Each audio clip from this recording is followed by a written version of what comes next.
everybody. I'm Katie. I'm Becky, and this is Live, Laugh, Lorcana. What's going on, Becky? Do you have an anecdote for the start of our episode? No. Do you? Anecdote is a strong word, but my husband has decided to go back to focusing on flesh and blood and put me responsible for all of our Lorcana cards, which is a burden I've never had before in trading card games. Mm-hmm. So I'm currently trying to organize everything and get all my chapter 1 stuff ready for chapter 2.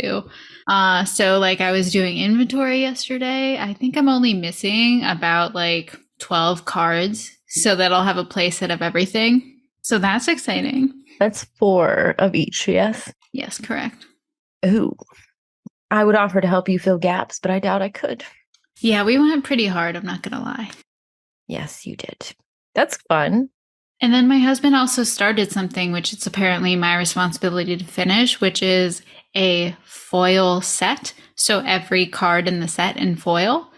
And I counted, and I think he has 140 out of 204. That's a lot of work. Are you just going to buy the rest? It's tough because I have so many cards. I really should trade. But trading's hard work. You can see if I have any of the ones you're missing. Yeah, I can try. Because I bet I have a lot that you need. 100%. Although I actually have some bulk of stuff. We were going to originally do 2 play sets of everything. And then just, whatever's bulk we could, give to somebody. But I feel like we don't need 2 play sets of everything. We really don't. So we're doing 5 of everything. So a full play set plus an extra. I like that. Yeah, I feel unless you really want to be competitive, there's just no reason to collect 2 play sets of everything. You just play different decks. Yeah, so that's exciting. I'm very excited. Katie ordered a Rise of the Floodborn booster box last night at our LGS, and I did not go because I am sick and responsible. And I am devastated because I missed my opportunity. Yeah, I feel bad about that. But hopefully you should be able to get some troves or something on Friday night. So we shall see. Hopefully. Can I tell you a weird anecdote about my cards real quick? We have opened so many packs. Probably 250 packs if we're being honest. I have a problem that comes out later in our discussion with Adara. So there are most cards I have a play set of. Some I'm, missing 1 or 2. I have only opened 1 poison apple. That's a rare. And I've only opened 1. It's fascinating. I have a surplus of those if you need more. Oh, really? That's so funny. Yes. I even have it foil. Man. Yeah, there's a lot of cards I'm missing, even fairly not rare stuff. But I don't know how many packs I've opened. If I had to guess, because I just looked through all my Mickeys, I've probably opened 65 packs. That's more than I thought. That's pretty good. Yeah. Well, I mean, we've had some gift sets. I do go to League, contrary to what everyone says. And I did get a booster box. So, recent acquisition. So, yeah. And you got all these poison apples to go around. There you go. I will trade you 1 foil poison apple for 1 Lilo making a wish. Sure. Nailed it. That's how you trade. Yeah, I actually brought my trade binder to League and made some trades. And I came home and Josh is like, you can't trade that for that. I'm like, it's mine now. I can make whatever bad deals that I want. I love a bad deal. Mm-hmm. I'm a people pleaser, so all my deals are bad deals. That reminds me of an anecdote. So I was talking to Cody yesterday, and I was like, I really worry about what people think of me. And he's like, me too. You worry about, what other people think of you? And he's like, no, I worry what other people think of you. On the podcast or just in life? Just in life. I got real spicy in my book club the other day. But he's like, you need to relax. Let people enjoy things. I'm like, I can't let people enjoy garbage. I won't. That's totally fair. No, I was nice. I was pointing out legitimate, constructive things that are bad about it. Sorry. Okay. We're talking to Adara now. Doodle doodle doodle. Talking to Adara. She's our new best friend. We are super excited to be joined by Adara today. Adara is a really important part of the Lorcana community. I'm sure you've seen her around on Discord or heard her on her monthly co-hosting of the Citizens of Lorcana podcast. Welcome, Adara. Thanks for having me, Katie and Becky. Yeah, we're so excited to have you. I definitely remember listening to you on the Citizens of Lorcana podcast and being so excited that there were women in Lorcana. Yeah, it was a totally out from like left field when Jared asked if I wanted to hop on one day, and after we recorded that, he was like, "Hey, like, would you be interested in like continuing to co-host with us?" And I was like, "Yes, sure." Like, I definitely was not interested in doing my own podcast, just the time and effort that goes into that. I just wasn't going to be able to do. But I was like, I'll definitely hop on every once in a while, and it's been super fun to get the chance to record with them every once in a while. Oh, that's awesome. To start, do you want to tell us a little bit about your background in Disney and TCG and how you got involved in Lorcana? Absolutely.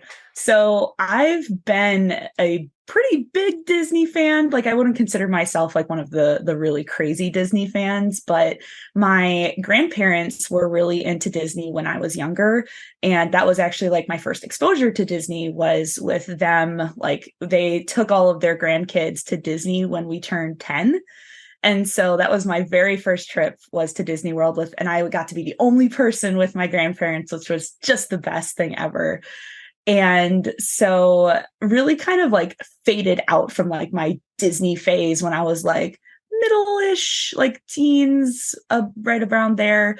But then it was right around, I think like 3 years ago at this point that my grandma actually passed away. And Disney kind of became a way for me to like reconnect with that memory of her because I had so many great memories of her engaging with the Disney brand. So that's what really got me into Disney and what's kept me going there. I love Disney pins, anything little shiny, love to collect that. And then like the TCG itself, I was not even aware of it for a really long time, but I play Disney Dreamlight Valley. And I had gotten into Discord in order to be a part of their Discord community. And some people were like murmuring to the side of like, hey, like, did you see like this? Disney's making a card game. Like, this kind of sounds interesting. And I had like kind of glanced over it. Well, then I heard they were going to be at Gen Con. And my husband used to go to PAX East and do like some of those conferencey type things. So I was looking for a way for us to kind of connect over doing something like that. And I was like, hey, this art is beautiful. It's going to be at Gen Con. Do you want to like go be some of the first people to maybe get this? And that's really what catapulted me into the Lorcana TCG community was I joined the Lorcana HQ Discord not long after that, have no background in TCGs whatsoever. My husband did some Pokemon and Magic the Gathering, but like I never engaged with any of that. So like when I first started into the community, it was a lot more along the lines of like, oh, well, like this is pretty art. Like I would love to have some of these cards to look at. And then just as I started to talk more with people and like follow the evolution of like the information that we got from early on and the rules kind of came out, the quick start guide. And I was like, hey, I actually think I could play this. Like, this doesn't sound too complicated. And that's really what got me started into the side of things of looking to actually play the game as well as collect it. I love that because my trajectory is kind of similar. Like I've never TCG, like absolutely not. And this was kind of like my gateway into it as well. So I love that. We're on this together, Adara. We're figuring things out. Yeah, it's a really common story and I love it for Lorcana. Yes. So while we were getting ready to interview you, I went back and listened to your first ever episode of Citizens of Lorcana. And I was like really surprised because like this was in March and this was your first TCG and you had kind of already started like talking about thinking of a competitive journey into Lorcana. But then at the same time, like I see you're really big on community building and like fun casual play. So I'm just curious because I know for me, balancing the two is a struggle. How are you balancing the casual and competitive? Yeah, so my husband actually really helps with this because I finally got my husband interested in Lorcana, and he is heavy into the competitive side of things. He loves Oh, to deck build and brew up things. He practices so much with playing the games. Like if there's a competitive person in my life, it's him. And I really quickly learned both engaging with him and Lorcana and just like the community in Lorcana that like as much as I would love to do like some competitive stuff every once in a while, I definitely don't see myself going as much down that path. So I did get to do the Miami TCG Con, did the biggest Lorcana tournament like to date, I think they had said. And so I did get to go and do that. And that was like a super fun experience. But I am way more on the side of the casual play. I love going to the league events. I love chatting with the people there. I love teaching new people how to play the game. And so I would say, like, I have learned through actually getting my hands on cards and getting to play and see what it's like that I'm pretty heavily to the casual side of things. And I get a little competitive if I'm among like friends or people that I really know. But outside of that, I lean much more heavily on the casual side of like, hey, let's just play games with each other. I don't particularly care if you beat me or not. right. Yeah. Nice, I love that. Did you have fun like playing in the like competitive event at Miami? I did have a lot of fun. So let's see, I played a total of 4 rounds. There was a total of 8 rounds in the event. But my first 3 rounds, I lost all 3 of them. And so I was out of the running for the prizing at that point, but I wanted to get 1 round win was my goal. I was like coming out from that. If I could get a single round win, I would feel happy with my experience there. And so I came back for round 4 and I was able to get a round win for that one. But all 4 of my opponents, I just had a great time. Like they were not like, I was so worried going into a competitive scene that it was going to be like these stoic faced, like super rules following, like examining my every single move. And that's totally was not my experience. Like all 4 of my components, like we chatted a lot while we were playing, like we were kind of checking each other, but it wasn't like super close. Like I made dumb mistakes. I tried to challenge evasive characters with non-evasive characters. And everybody was just so super nice. I did get to play against another woman on my 3rd round, which was just super thrilling to see. And I made sure to let her know that as well. Like, hey, like, I'm so proud of you for being here. Good job on playing through these rounds. And it was just a fun time to be in like that atmosphere of people. Definitely. I recently had my first tournament experience and very much the same. Like I was very scared going into it. I thought it would be like the eagle eyes on everything you do, like questioning, like judge, Yeah. but like everyone was so nice. It was really cool. I mean, I don't really have other TCG experience, but I don't know if this is just like a really nice community or or tournaments just aren't as scary as they might seem. Yeah. I would say they're not as scary as they seem either. There are definitely higher level ones, and there are people like I'm not going to lie to you. There are people who are that eagle eye judge, but I think they're actually a much smaller minority than people think they're going to be. Yeah, I think like coming from a non-TCG background, like you hear competitive tournament and your mind like instantly goes to like those worst case scenarios or those stories that we have heard murmured in the community of like, oh, there are people who will watch your every move and will call a judge at anything. And so like I think we tend to think that like most people in a competitive room are like that. And yeah, they exist, but it's definitely not as many people as I was expecting. Yeah, I mean, I get it. I love the drama too. So I'm also going to retell those stories. But just know if one happens to you, it's just like fodder to tell people later. And There we it's go. okay. So one thing we wanted to talk to you about was Lorcana HQ. Because I feel like I hear your name come up a lot when it comes to Lorcana HQ. I thought you were a mod. You are apparently not a mod. But for people who maybe don't know, can you explain what the Lorcana HQ Discord is? And it's so funny. We've been planning this conversation for almost a week. And then today we actually get like an official Lorcana Discord by Disney Lorcana. So this is different. Just want to say this is a different thing.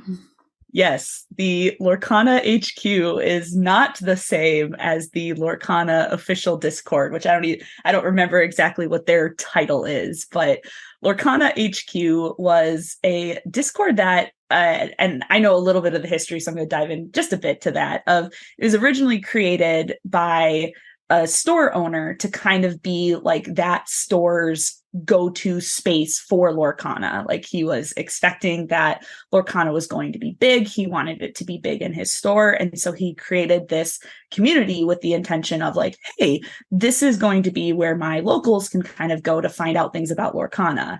Well, I think what ended up happening is when people started hearing, especially after D23 and like into the new year, that Lorcana was a thing, they started looking for ways to engage with Ravensburger, the creator, and that didn't exist really yet. Like they had, I think, a Twitter account, and that was pretty much it.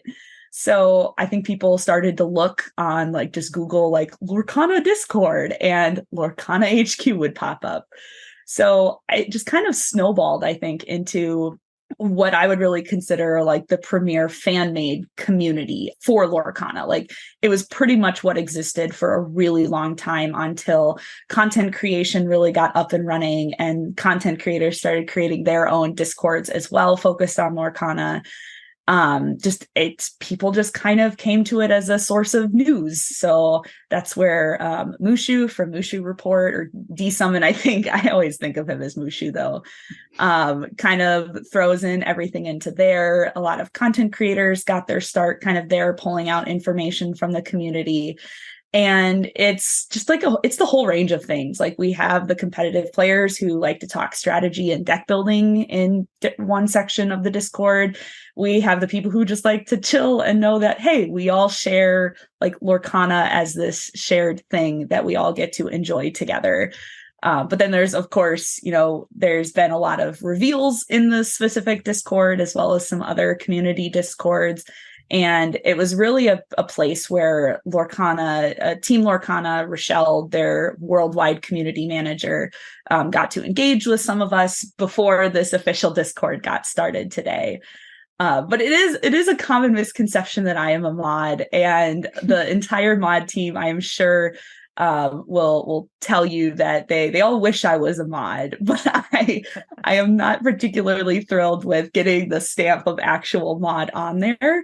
I would much rather, work from just being a normal person. And, I really want to encourage other people to, be kind to each other in the community, regardless of what the rules are and everything. And I also just love having information. And so that's how I got dubbed inside of the Lorcana HQ. I have an additional tag, I think, on my name that says Adara, Clerk of Lorcana. And that's kind of how that joke started for me, is I just tended to have all of the links for things. If people had a question, I often had the answer. And that just kind of evolved into, I was the unofficial clerk of the Discord of people. Pretty much anybody could ask me anything related to Lorcana, and I'd probably be able to point you or find you the information that you needed there. So that's kind of how that evolved into there as like an unofficial role for me. That's so awesome. I love that. It's been so much fun. Like I really just got my start. Like I think when I first joined the Discord, I think I was like just lurking for like the first week. I'm pretty sure I was like, I just want to find information. Like, is there any other things other than this is coming out at Gen Con, is the first time you can purchase stuff besides D23. And so I just kind of like sat there and watched. Well, then like as I started picking up information, that's where I started like people would ask a question. I'd be like, oh, I actually know this question, or I would have a question and I would ask somebody else. And that's when I really started engaging. I think the community, I don't even remember how many people there was when I first joined, but it was still decently small. I was nowhere near the first 50. There's some people that are still active in it that have that tag, but it was small enough that I feel like I got to really know a smaller core group of people from the Discord. And that's kind of the group that turned into a lot of us went to Gen Con together and got a chance to meet up there.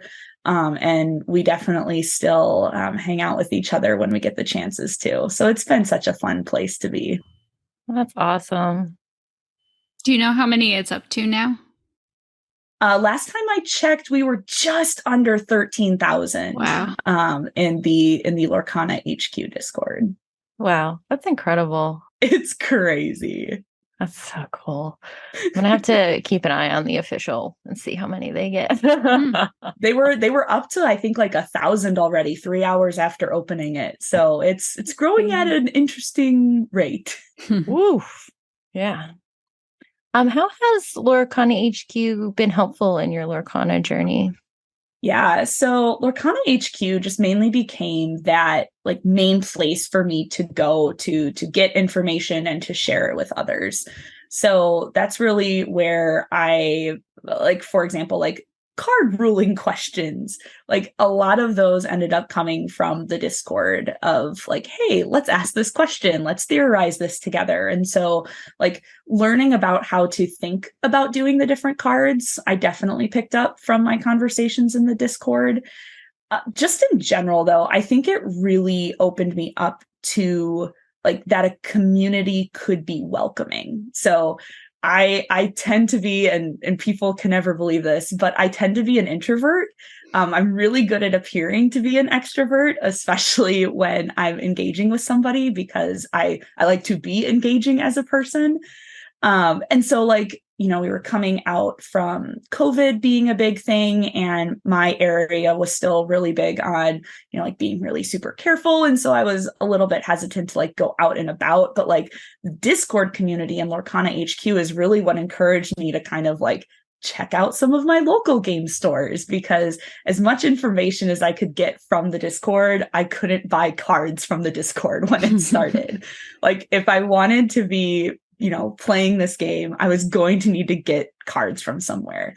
And so I would really attribute Lorcana HQ as kind of being the community that got me comfortable with engaging with others, to then have the confidence to take that to like my local area and be able to bring that community that I feel in the Discord to my local stores, where we can have a community as well there. Oh, I love that. I think all of that sounds awesome. I know I've talked to some people on our Discord server who have like maybe peeked their head into Lorcana HQ and been a little intimidated by it. And even me, I'm like, that is a big server. So I just wondered if you had any like tips for navigating that space. Yeah, it is super intimidating nowadays. Like, I cannot believe how much it has grown. I think if I would have joined when it was this size, I would have been pretty intimidated as well. Probably my biggest tip is like, don't feel like you need to dive right into like the really main spaces of the Discord. So like specifically, like there is a Lorcana chat channel, and that is typically one of the busiest sections of the server. Like there's almost always people talking there. There's a lot of really strong opinions there. And like, don't feel like you need to like go engage in the Lorcana chat channel to like talk about Lorcana. Like there's a general chat that, depending on the day, it could be super busy or it could be completely dead. Like that's always open there. I think if there was like one tip that I would give to somebody new who like wanted to join the Lorcana HQ server today, it would be just like, take your time. Find a little space in the Discord. It doesn't have to be one of the main ones.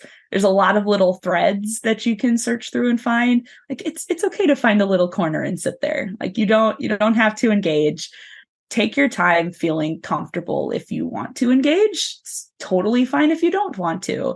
And don't feel like you need to talk to everybody either. Like everybody's going to have opinions. I have learned as much as I would like to agree with everyone, that's never going to be the case. You can't make everyone happy. So like picking like one or two people to maybe engage with when you're ready to do that. And really just focusing on conversations with them. Sometimes that's, like, oh, when you see them in the general chat, you might just pop in and say like, hey, nice to see you again. Or like some people go ahead and do like DMs or do smaller threads of like shared interests. Like there's a Dreamlight Valley thread that I enjoy with, I think there's only like 10 other people in there. So very, very rarely do other people pop into there because they're a little bit more hidden, but it's nice to have those like retreat areas where I don't feel as overwhelmed, because there are certainly times where I just have to step out of Lorcana chat and be like, nope, I need to rest from this for today. I will come back later. I did not even know that thread existed. Wow. Very hidden. It's a very hidden one. I think it's under other games. So if you're like newer or like don't understand how Discord works, like if you go into any of the channels, there should be a list of threads there. If you like, I think they made it look like a spool of thread. I think they tried to like get smart about the name of it. So you can always see the list of threads. A lot of times they end up like not being as active, but it's really nice to have those little spaces there. And most people are pretty welcoming when you want to join them too. Nice. And then I guess one other question that I have to add based on our news today, do you see that space changing at all, given that there's like an official Lorcana Discord?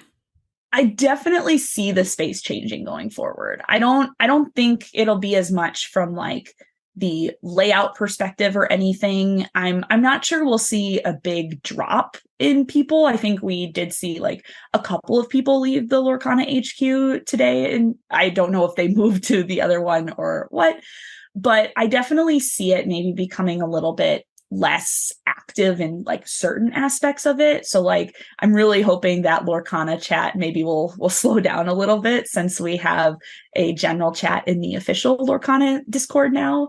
So I'm thinking maybe I would see more of those heavy traffic areas become a little bit lighter, I'm hopeful for.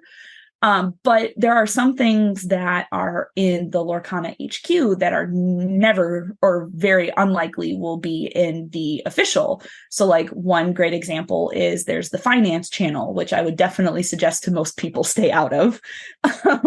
But the finance channel that we have in the Lorcana HQ is like specifically to try to focus on talking about like financial side of things. So like there's a lot of investors in there. People end up talking about like prices of things a lot and like figuring out how this looks long term, which are all pretty much just guesses.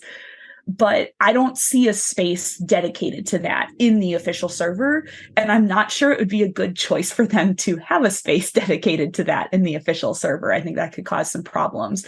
So spaces like that, I think we're still going to see people pretty regularly engaging in.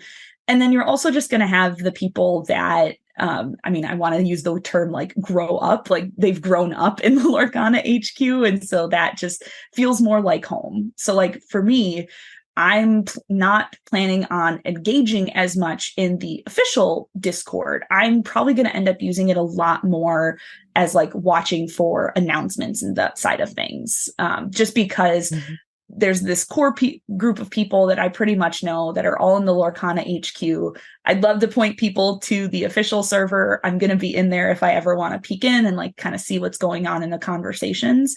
But I very much anticipate that that's going to become a high traffic area and very easily become overwhelming as well. And so I'm hoping that that'll kind of take some of the heat off of the HQ and kind of bring that back to the just a place where, people are able to engage with each other as well. Yeah, makes sense. I know the one thing about like the big servers is I feel like I've never caught up on them. And like I'm in like a baby group with like 80 other women, and like I still feel like I'm never caught up on all the conversations. So it's just like when there's 12,000 people, it's like no, but I love that, just like focusing on one thing. I like that. couple things you're really interested in. Yeah, I had to learn really early on. I'm a big person that I like my notifications to be clear. Same. So I do not like seeing the little dot of like, oh, you have unread messages here. And so one of the things that I did early on for the Lorcana HQ Discord was I went through and I muted a bunch of channels that I don't normally go to. So that way they don't create those notifications for me.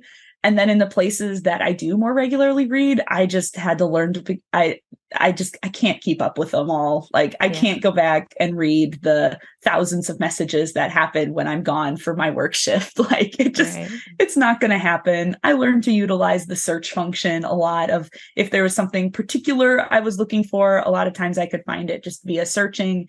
Or, I use that as an opportunity to pop in and be like, hey, I've been gone. Did anything important happen? And people love to be a source of information. And so give people a chance to kind of fill me in on that as well. That's cool. Becky, do you use the Lorcana HQ Discord much? I peek in every once in a while, but not a whole lot. I do have a lot of stuff muted, though. We have our own little Discord. And I feel like the big news ends up they give other people in the Discord who bring it from HQ to us. They do. It's kind of like a contest where like people compete to be the first one to like bring a new card or something to the Discord. So it gets there very quickly. Yeah. Yeah, news disseminates very fast. I have learned that between having Twitter, X, and the Discords, like the news runs like a wildfire through them all. Like as soon as a new card comes out, it's going to be spread. I think I was looking in the official Discord today, and like one of the things they said is that they might post like announcements or card reveals before other places, so like that would kind of be like the premier location. Like even that, like within like a couple minutes of it getting posted in there, like it's gonna be out everywhere. Like HQ is gonna know about it, Twitter's gonna know about it, your Discord's gonna know about it, like everywhere's gonna know about it pretty fast. Like it's just how fast information tends to travel today. Very true. Very true. Do either of you have any other topics to talk about in Lorcana HQ before we go on to some listener questions? I don't think so. All right, listener questions. Our first question is from Jedi Geek Girl. Would you like to see a Secret Lair print-to-demand type product in Lorcana? If so, how often would you like to see it? How would you like to see it done? For how much and for what reasons? If not, why not? Did you guys know what Secret Lair was prior to this question? No. I had heard of it, but that's because a local game store that we go to play our league they're really big into Magic the Gathering, and they have glass cases filled with these little white boxes that look so out of place. And these little white boxes all said Magic the Gathering Secret Lair. And so like I had heard of it. I knew it existed, but I didn't really understand what it was. So when you actually sent me this question, I like read, you have like 2 helpful little links there. I read those. I did a Google search and found a couple of other articles just to try to understand like what exactly is Secret Lair and how does it work? So like to listeners who maybe do not know other than Jedi Geek Girl, the idea behind Secret Lair, I think, is that it's like special edition cards that are oftentimes they're like alternate arts, or like they're giving an artist free reign to maybe reimagine an existing card in a special way. There's also been a couple of like partnerships. I think one of the first ones was Magic the Gathering and The Walking Dead, I think it was, and doing like that kind of theme. And so that's what it is. But then like the way you get these is that there's like special drops on their website, and it's supposed to be like a direct to consumer thing. So you're supposed to really only be able to get them from Magic the Gathering, like official, or Wizards of the Coast, I think is who they're owned by. And they essentially like post a listing of like, hey, here's like the images of our cards. Like this is what we're going to be printing. Would you like to buy these? And they tend to be pretty expensive from what I've heard, but essentially they like leave that ordering period open for a certain amount of time, and that determines how much they print. So that's the print to demand side of things. So they open pre-orders way before they actually print the cards. and then they print the cards to the demand of like the people who ordered it. So ideally, only the people who ordered them will get those cards. There's not going to be like free ones floating around. Though it would appear that at very least some like game stores maybe order multiple copies to try to sell back to their communities based off of like what I've seen. So I think the print to demand thing is the thing that I really am interested in here. I would love to see Lorcana do print to demand for something, mainly because we're in this point where it feels like they're not printing to demand for just like their general product, and that it's really hard to get a hold of stuff still right now. It's gotten better since the restock, but it's still pretty difficult. So in terms of like printing to demand, I'd totally be open for Lorcana to do that. Open, say, like, for, you know, like maybe in between two sets, say, like, hey, like, here's maybe another set of 6 promo cards, like we're seeing from the D100 set. Like, if you are interested in this, here's what our pre-order price is. It's going to be a little bit of a premium there, I can imagine. And then they gather up those orders and then they print the number that they need to fulfill those orders. I think that would be a really cool thing for them to do. I don't know about the logistics of it. So yes, I would like to see it. How often would I like to see it? I probably wouldn't want to see it super often at first. Like we're talking like maybe once a year is like a special thing. I would not, considering that we're getting sets every 3 months, I'd kind of like the focus to really be on those sets and letting each of those shine before I would want like a print to demand thing to come up. So not every other week like Magic does.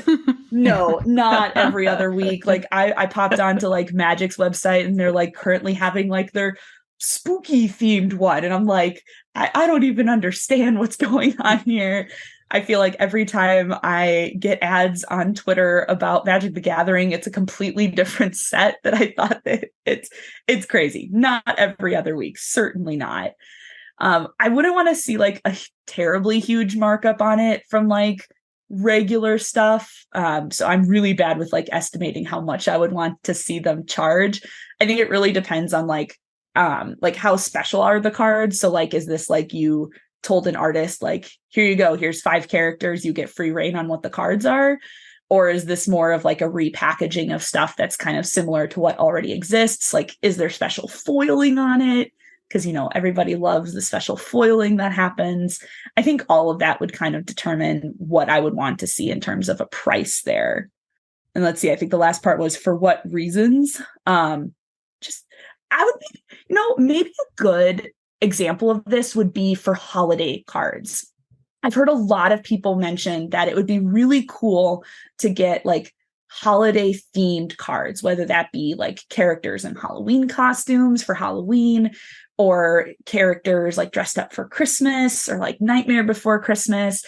I could see like a print to demand type thing being a really good fit for like a special theme group of cards that maybe doesn't fit super well into their overall theming of a set or the story that they're trying to tell. Because for Magic, it kind of seems like these Secret Lair cards stand really well on their own as like just their own little thing. So yeah. But good question. I enjoy chatting with Jedi Geek Girl when I get the chance to. So this was fun to have a question from her. Oh, we love her. Just for example pricing from Magic, it looks like it's usually 3 to 7 cards in a customized collector box between $30 and $50, which does seem a bit high. That is definitely a bit high. It's a bit high. Becky, what do you think about all of it? Honestly, this is so dangerous for me. That is like my bread and butter, like collecting something that I don't need just because I want to have it. And my husband's such an enabler with that. He's also a collector.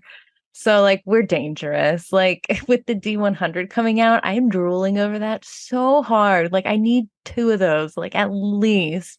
Yeah. So this is very, very dangerous idea for me. But I love it. I love it so much. I want it so bad. Like, I think that would be so much fun. And there's so many things they could do with it. I know Disney is very protective of their IPs. So I feel like there's not like, I don't think anybody gets free reign. But I think it'd be really fun. And also when you were saying like costumes and stuff, I would love to see like a mashup a little bit of like from different, franchises coming together, either, characters, how they would interact with each other, or even like dropped into a new world, that kind of thing. I think they could have like a lot of fun with it if they decided to do it. And I mean, the D100 set that's like 6 cards. How much is that going for? It's 50 because it's the same as the Trove. Like the gift set from the first chapter, I think was like 30, I believe. Yeah. And so they upped the price $20. But you still get 4 booster packs in that as well. Okay, yeah, because I was gonna say I don't think I'd pay $50 for just like 6 cards. It seems a lot. No matter how nice that case is that it comes in. I mean, forget the case. I'm just going to put the cards into a binder anyways. Right? I don't need the case. You can keep it. I'm framing mine. Yeah. I'll display them somewhere. That'll be so pretty. I want to do that for the 7 dwarves. I want to do a with line them next to each other, so it makes the whole. That'd be so beautiful. Yeah. I want to find a long frame and put the 7 dwarf cards next to each other in a frame. That'd be so good. Love it. Katie, what do you think of Secret Lair? So I'm with you. I love the idea of alternate arts, and I would want to see them on occasion. I will say there are some things that Wizards of the Coast does with Magic that I really, really hope we don't see with Lorcana, and that if we use like D100 as an example, they're not doing with Lorcana, which is a lot of times for Magic is they will pick cards they knew did well in the secondary market. So like in Disney, they might choose like a Rapunzel. So then like everyone feels like they need to buy it. And because it's direct to consumer, the LGS benefits nothing from that. And also the LGS then can't sell Rapunzel in the secondary market. So the way Wizards of the Coast is doing it actively hurts LGS. And I don't think Ravensburger would do it that way. So yeah, Ravensburger definitely seems like they really want to support LGS, like even all the way back to Gamma Presentations, which was directed to LGS. Like they wanted, like, that's where they were like, the first 6 sets, you guys get it 2 weeks early. Like we recognize that, the LGS community is like the bread and butter of keeping a TCG alive. And so they really want to support LGS is what I have seen from Ravensburger up to this point for sure. Yeah, I mean, Disney 100 is going through LGSs. I suspect like anything they would do would as well. Yeah, that's great. And I definitely view like the D100 as kind of like a test run of like, hey, what does this product kind of look like for LGSs to sell? Because like we had the gift set, so oversized cards, kind of figured out like, hey, like what's the interest in oversized cards and little cardboard counters. And now D100 is, what's the interest in maybe special alt arts that people can just straight up buy in a similar packaging. So I also kind of view it as a little bit of an experimental seeing like, oh, well, what should a gift set be going forward? That's a great point. I'm going to be honest, though, if there aren't more big cards, I'm going to be so disappointed because the binders have spots for them and it just feels foolish that I have all these gaping holes in my binder. I feel pretty confident that there is going to be additional oversized cards. I do not think, like, at the point that they figured out what those binders were going to look like they would have planned at least 3 to 4 sets into the future. Like, I think they know that there's going to be more oversized cards in the future because, yes, there cannot be giant gaping holes in the middle of these binders that they've sold. Great. Adara, do you love the cardboard counters that came in this gift set? I was very disappointed when I heard that they were cardboard and then actually changed to I did not buy any gift sets from set 1. I flat up said it's the only reason that I would have bought it is if like the accessories that came with it were like a plastic counter, which is really what I was looking for. So we did not buy any gift sets in our purchases for set one. We did end up winning one from an event, but we did not purchase any. I really wish they would do like a plastic or a resin one in the future. I am definitely a collector of like odds and ends things. And so I have kept every single cardboard counter we have opened in a starter deck. And kind of like my goal is I want to see if I can like press them all together and like coat them in resin or something to make like a 3D counter that's not just a piece of cardboard, because they're pretty. I think they were really nice art. I liked the idea behind what they did. I just didn't want it to be super thin cardboard.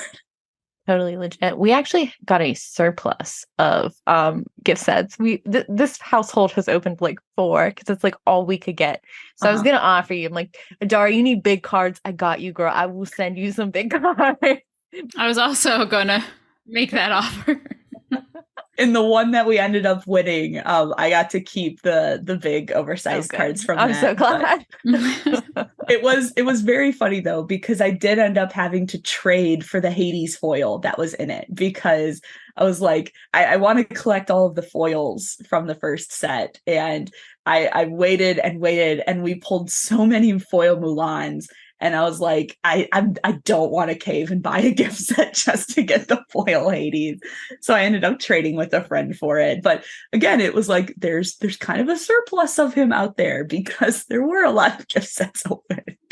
Well, I have a couple of the foil Hades King of Olympus in my deck, and like a few times when I've played it, somebody's like, wow, I've literally never seen anybody actually use that card. I'm like, right here, I shifted it. Check it out.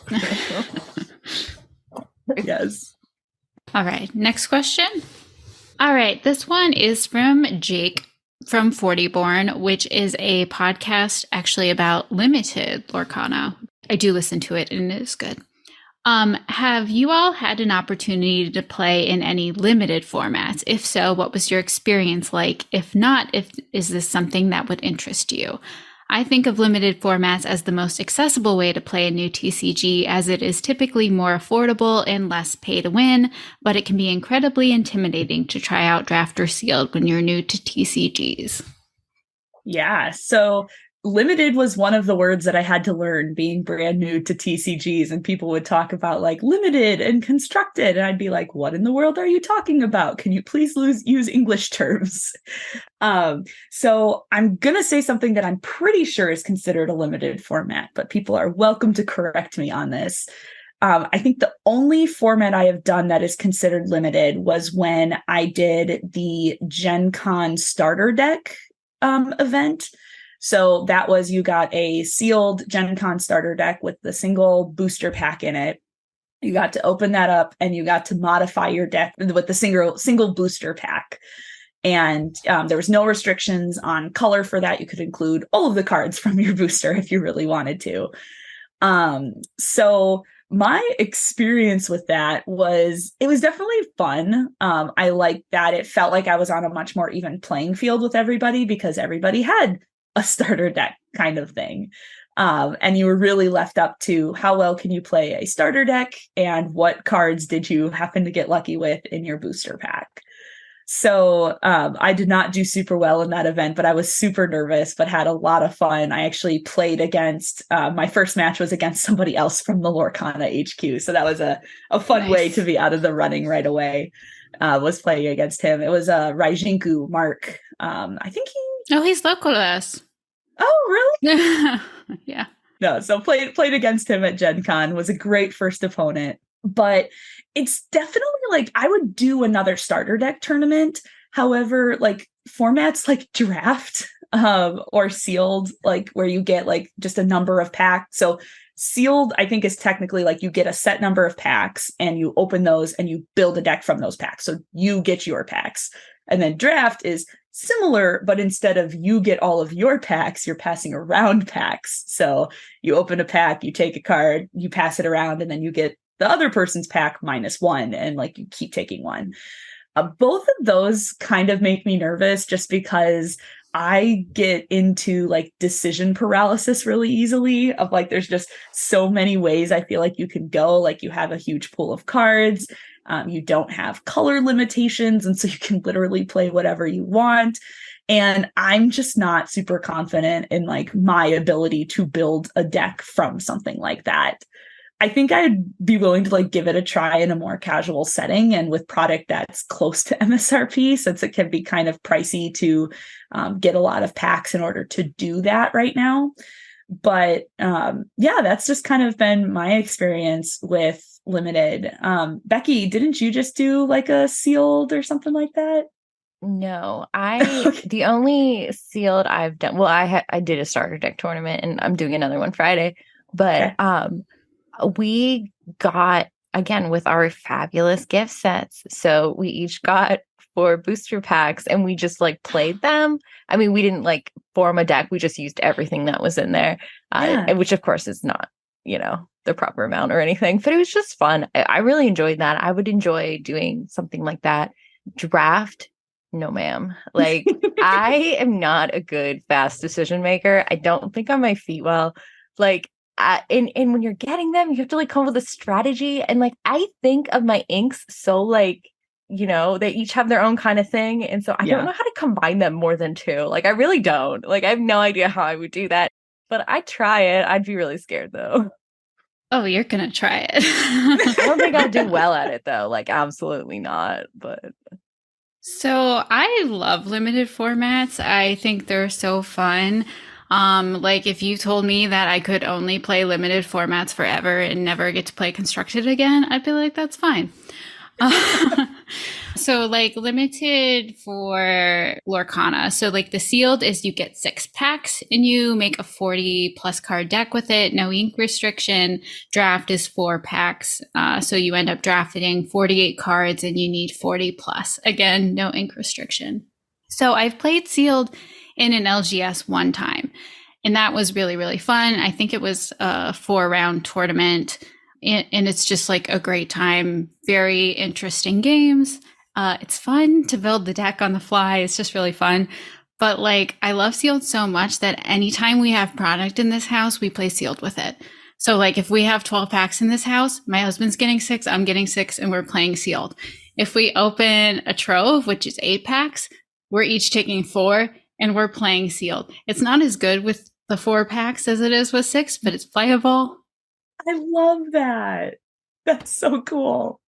I did recently get my hands on a box. I'm going to get people together for a draft, and Becky, you are included. So get on board. I have to learn how to draft, and you're telling me this now in front of Adara?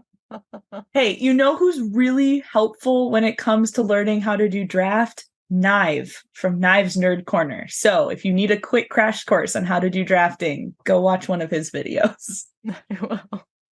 The only concern I have with limited and Lorcana is that it's kind of expensive because like I come from Flesh and Blood where packs are $4 a pack and like you only need 3 for draft instead of 4, but like it's like $24 for draft and $36 for Lorcana, and that's a little high. For sure. Yeah, we were just talking with a group at one of our LGS, and we were talking about like, hey, like what would you want to pay for a draft, like specifically for Lorcana? And yeah, it was pretty much like high end being like $30. And even that, they were like, I would want to see like decent pricing for that because it gets very expensive. I mean, it's expensive at MSRP and it only gets worse as you go up from there. And it's so hard to find stuff at MSRP. Definitely. So one part of this question is that like Jake mentioned that it can be a good intro format. And in fact, when I started Flesh and Blood, everyone was like, oh, the best way to start is sealed. That's the best way to get started in any TCG. What do you guys think about that? I think it'd be a little intimidating. However, like at the same time, I definitely tell people who are brand new to Lorcana, play starter decks. Like that is the best way to get started with understanding. And so with like that in mind, I kind of like the idea of you're playing a starter deck plus some other cards so you can kind of get exposed to that. I would say like if you find a low key sealed event with like starters, so like at a local game store, I'd say like, yeah, I think that could be a great way to get people started into Lorcana. I know I see a lot more places doing sealed events as like their pre-release for set 2 of like they're doing either a midnight event or on Friday they're hosting you get a starter deck plus another pack or something like that. So I think I could maybe see that as being a nice way for a new player to get started. I maybe would not suggest like don't do like an actual tournament, like a bigger name tournament with a sealed event to get started. That's definitely too intimidating. I think starter decks are amazing. Like I love them. I started on one. I mean, when I was 9 years old, first time I played Pokemon, I started on one. It's just like an easy way to like grab and go. And like these are your cards. And you don't have to think about the synergies because they already did that for you. You got this, you know? And I feel like just the never touching like the Lorcana space and walking in and being handed 6 packs and you've never seen these cards before. You have no idea what they do or their synergies or anything. Like, I feel like that is shenanigans. That is foolishness. Like, no, you're better off borrowing your friend's deck than doing that 100%. I agree with you. I think it is crazy when people are like, oh, for your first event, play sealed. If you have a lot of TCG experience, like maybe, like if you've played a lot of Magic, like, yeah, you could probably do it. I still think you're probably going to get your ink curve wrong. I think like it really takes a lot of playing to know like how many 1-drops you want and how many uninkables you want. I mean, I think you probably could do it, but I think it would be a very hard first experience. Yeah, I think it'd be incredibly frustrating to be like, wait, I don't have any cards I can play right now. Like, what should I do? Yeah. All right. This one is from Magic Carp. Carp. One more question because I'm listening to the Forbidden Mountain interview with the guy who runs PPG events. If there was a side event with cheaper entry, would you be willing to go to competitive events? Like PPG Miami did $10 entry for gift sets to the winner. And I think he asked this question because last week we talked about, I think the last 2 weeks actually, we've kind of talked about the fact, like, is it worth paying $40 to enter a competitive event when only top 8 are getting cash prizes and everybody else goes home empty-handed? So what do you, Adara, do you want to start? Yeah, I loved this side event. So again, I went to Miami TCG. Oh, right. You were there. I was. I saw this question. I was like, I totally have an answer for this one. So I participated in the main tournament, which I think was, like $35. And thankfully it was a little bit more forgiving. Top 32 got prizing. But there was still, I think, 250 people in total who signed up. So like your odds still weren't super good. But anyways, this side event with the gift set is where my husband and I won the gift set, that our one gift set from chapter 1 that we got. So I loved this. I would totally do this more often. I liked how it was a smaller pod. So I think there was 8 of us who got together and did it. And thankfully there was enough people there from the Lorcana HQ that we actually just did a Lorcana HQ pod. So like they pretty much just like stepped back and let us run the event for ourselves. They gave us the gift set and they were like, here you go. Like we trust you guys.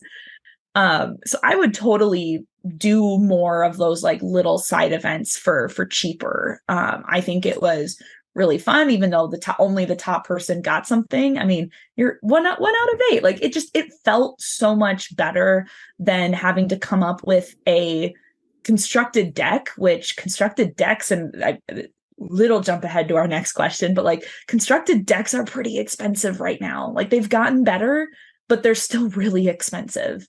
And so I'm having to come in with these expensive cards and then additionally pay a fee on top of that. Like that cannot feel good and not very like beginner friendly, or somebody who's trying to like get into a competitive scene and is maybe like brand new to that. So I would love to see more of those like types of side events with cheaper entry fees. I'd love to see that at whatever these official competitive events from Lorcana end up looking like. I'd love to see that at these fan events that Lorcana has mentioned that they want to run, kind of going back to what Jedi Geek Girl had mentioned of like brainstorming for those fan events. Like I'd love to see this. It makes it more accessible. I think it gets people more engaged with the game. And it feels a little bit better than those like tournaments where only the top 8 get prizing there. Yeah. I feel like this whole like 1K, big prize thing is such a like, that's just the way it's always been because it's how Magic did it. And I just feel like Lorcana does not need to adhere to these rules that have been set forth. They're outdated. We are in the next generation of gaming. Even Ravensburger said like that big prizing like was not something that they were necessarily encouraging. I feel like this is so more accessible, like Adara was saying. I feel like it's not as scary. It's fun. More people, again, aren't as intimidated by it. I just think it's great. Like, absolutely, 100% into it. I agree. I mean, $10 isn't very much. I'd happily pay $10 just like for a table fee for a place to play. Like, I don't care if I go away with anything. And in general, I almost always want to be playing for like a card or a product. Like, I have a job. I don't want to play for money, Like, I don't get excited about playing for money. Yeah. Give me a pin. Give me a card. Give me product. 100%. Yeah. All right, so we'll dive into that question we were just hinting at. So this is from B Squared. In your ideal but realistic world, what would the most expensive competitive deck cost? Alternately, where would you like to see singles fall regarding their prices? Yeah, so again, like I am brand new to like Lorcana is my TCG experience, so I'm pretty much basing all of this off of what I've seen and like conversations that I've had with people. I think what I would love to see would be something a little bit closer to maybe like what Pokemon runs for like competitive decks. I don't think like, I feel like Pokemon is like I know they have a pretty big competitive circuit. Like we just had Pokemon Worlds, I think in Japan or something like that. So I feel like, and yes, they've been doing things for a lot longer than Disney Lorcana has. But we have locals who play Lorcana who like they specifically only buy Pokemon cards to build their competitive deck. Like they buy the singles. That's all they do. And they are able to compete with that. So I don't know what those typically run, but like $500 is not okay for a competitive deck, in my opinion. Like it needs to be less than that. I think the way I would approach this in talking about singles would be like, there is no reason we should be charging $2+ for a common card. Like those common cards should be, probably closer to like the cents range, and then, slowly building up from there. And then of course, like some of the, we're going to have legendaries who are not good and they're going to fall maybe closer to like what a super rare or a rare would run. And then we're going to have legendaries that are really good. And so they're going to be the kind of price setters for the set.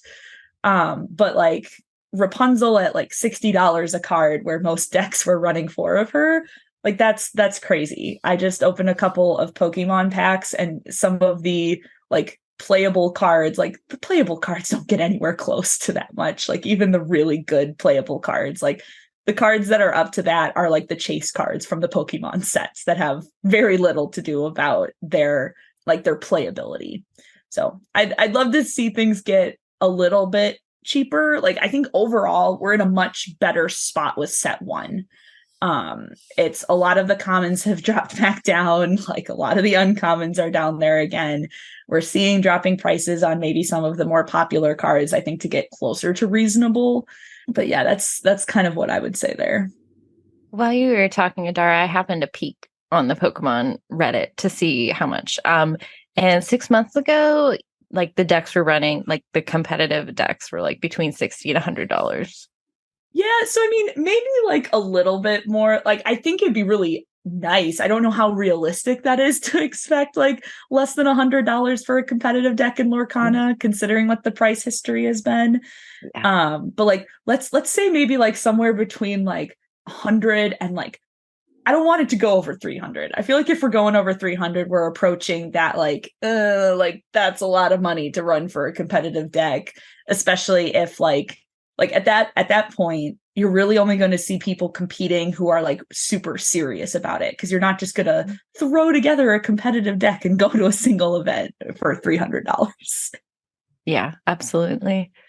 So I've never bought singles, and I haven't had a controversial opinion in a while, but no singles, only packs and tradesies. Playground rules. That's my unrealistic, version of it. But I'm with Adara, definitely under 300. I mean, even under 2 would be great. Mhm. I don't know. I can never see me investing that much money in, which is ridiculous because, like, I just bought You $150. spent that much on Lorcana. I know, that's why it doesn't make any sense. I don't know. My like brain can't process it. Like, I'm not spending so much for one card. I'd rather have like a chance to get a good card for much more money. Like, I know it doesn't make any sense, but in my head it does.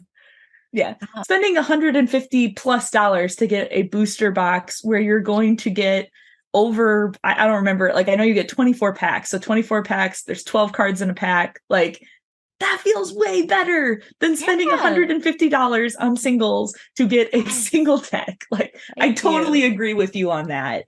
And I appreciate singles existing mainly because they let me buy the foils that I can't find anybody to trade with. Legit. But I definitely agree. It feels so good to trade and open packs that I would love to have that as the primary mode of things. The other thing is I am not like a one deck kind of girl. Like I like mixing it up a lot, and I feel like I don't want to like invest a lot of money in a deck when I like having the options to try other things. Maybe I'll never be competitive because of that, but I mean, that's just what I enjoy. Makes a lot of sense. I agree with everything you guys are saying. But my lens is kind of like colored by my last experience, which is I competitively played Flesh and Blood, and the deck I was running at the end of my competitive Flesh and Blood journey cost about $960. Shut up. Shut up. And I didn't like buy all of those as singles. I was lucky enough to open the most expensive card, which was like worth $200. And like a lot of that I got before that deck became competitive. So I would say I probably spent closer to the 500 range. But like as that deck got better, it became worth that much. So for me, when I'm like, what's sorry. You've never told me this. That's insane. Yeah, I know, because I like actually once traveled with the deck and I was like, oh crap, that's like $1,000 in my backpack right now. And it was stressing me out. But yeah, so when I hear like the question, what would the most expensive competitive deck cost? I would be thrilled if it was $500. I'm very happy with $500 being our top end competitive deck. I would love to see a budget, air quotes, budget competitive deck in the 200 range. That to me sounds great. So I have to ask, and does Flesh and Blood have like mechanically unique promos? And if so, did that deck have any of them? It does not. Well, technically they exist, but they don't usually go into competitive decks. This one doesn't have any of those. But I will say one thing that's unique to Flesh and Blood, which we don't know the case in Lorcana, is there's no rotation in Flesh and Blood.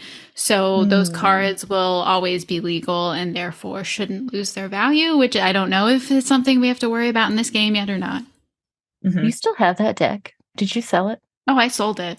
When I sold my Flesh and Blood collection, when I started playing Lorcana, I got $2,300. Wow.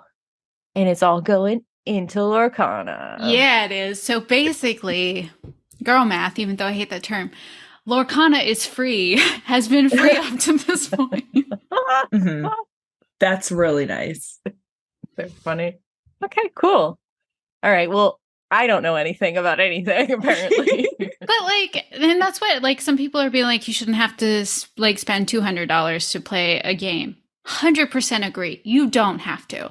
Like, I should be able to go in with like a $20 deck and have an okay time. I should be able to go into a store with a $50 deck and win half of my games if I know what I'm doing.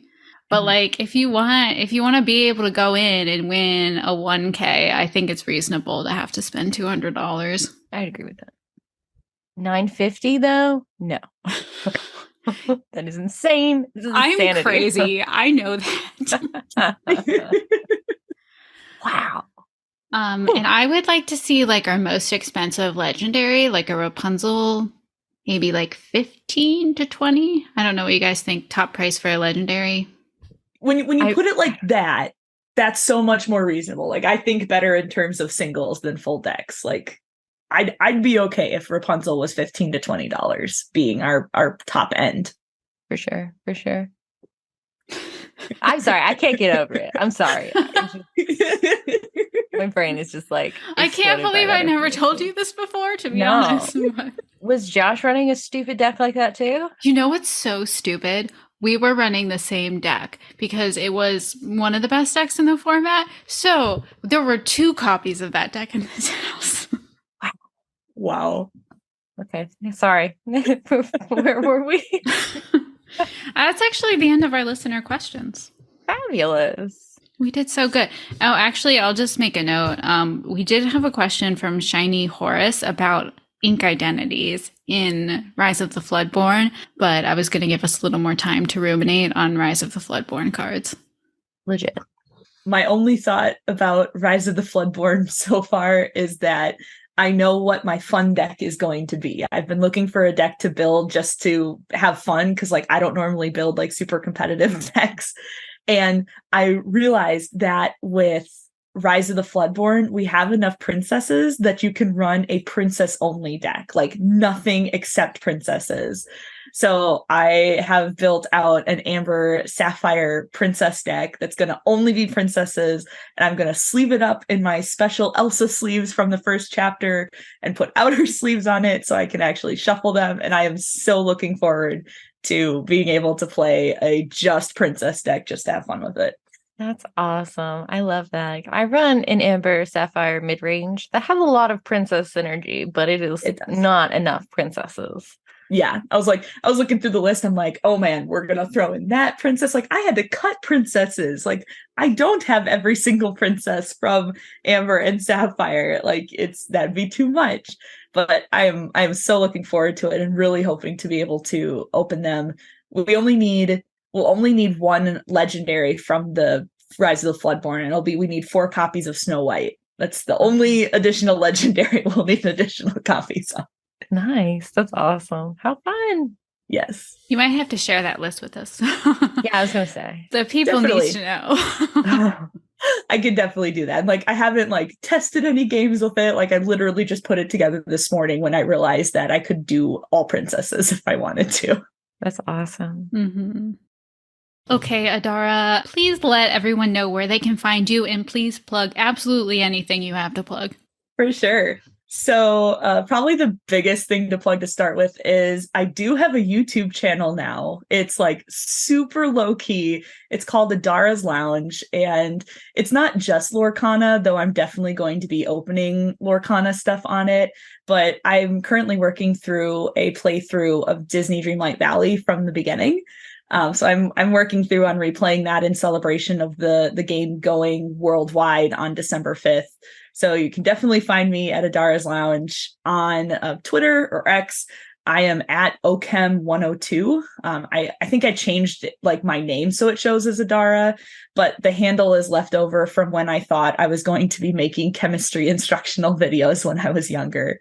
So hence the Ochem102. Wait, so there's no chemistry videos for me to watch because I will watch them. There is one. I have one of the top chemistry videos for the mechanism on Fischer esterification on my channel. It has, I think, last time I checked, it has over 44,000 views on it. Wow. But it's from 2016. So I don't know if they've like changed it since then, but I had so much fun making that. I made it while I was in college. But I'm a chemistry major. So I poured my heart into it. Love that. I'm an art major, so I never took OChem. Katie? I didn't take OChem, but I'm still watching that video. You don't take OChem if you don't have to take OChem. That's legit. I loved regular chemistry though, so it's time I dip my toe in. Well, hopefully it's a nice way for you to dip your toe in. Absolutely. Please go back to plugging yourself. No, I love it. So and then I'm on Discord as Adara of Lorcana. I think like the actual name is Adara _ Lorcana, so just underscores instead of spaces. But I'm a little bit of anywhere, everywhere. If you pop into the Lorcana HQ, you can tag me in there. I'll be in the official Lorcana Discord. And my DMs are always open for people as well. Awesome. Well, thank you so much for joining us. It was like so nice to kind of get to meet you too. Like this has just been wonderful. And we're so happy you came and talked to us. Legit, when Katie told me she was going to ask you to be on her show, I'm like, Adara's not going to want to be with us. Oh, Adara's not going to want to hang with us. Kidding me? I want to be with anybody who would love to have me. It's so much fun to get to chat with people. And I totally agree with you all that like there needs to be more women voices in the community. And so I love helping encourage that. So definitely don't undersell yourselves. Like ask people. The worst they can say is no. But I was absolutely thrilled when I got the message. And I was so happy we could make this work before I'm gone for a weekend. So yes, perfect. Yes. Thank you so much for being here. This was so much fun. I loved it. Yes. We need to do it again sometime. This is very fun. Katie, we're in. Yes, Adara likes us, so we did it. Hey, and Rochelle likes you. That was so cool. That was so cool to hear that she listens. Wild. Kate texts me. She's like, "What do I say?" I'm like, "I don't know. I don't know. Is this real life? I can't. Is this a fantasy?" And on that note, we shall wrap it up. We're no longer talking to Adara. She's still our best friend. That is such a change from the And Adara is our featured creator of the week, so be sure to check out Adara's Lounge, find her on Twitter and Discord, and listen to Citizens of Lorcana for her monthly co-hosting gig. Also, I just wanted to mention that due to some time commitments, work, travel I have planned, things with the holidays, we are going to be stepping back to an every other week release schedule for the podcast for a little while. So we'll still be releasing Sundays, but it'll be every other Sunday. Be sure to check us out on Twitter, Instagram, YouTube for this, but on YouTube. Subscribe wherever you get your podcasts, and be sure to check out our Discord. Link in the show notes. Adara hangs out with us now, so you should too. And until next time, remember to live, laugh, and lore.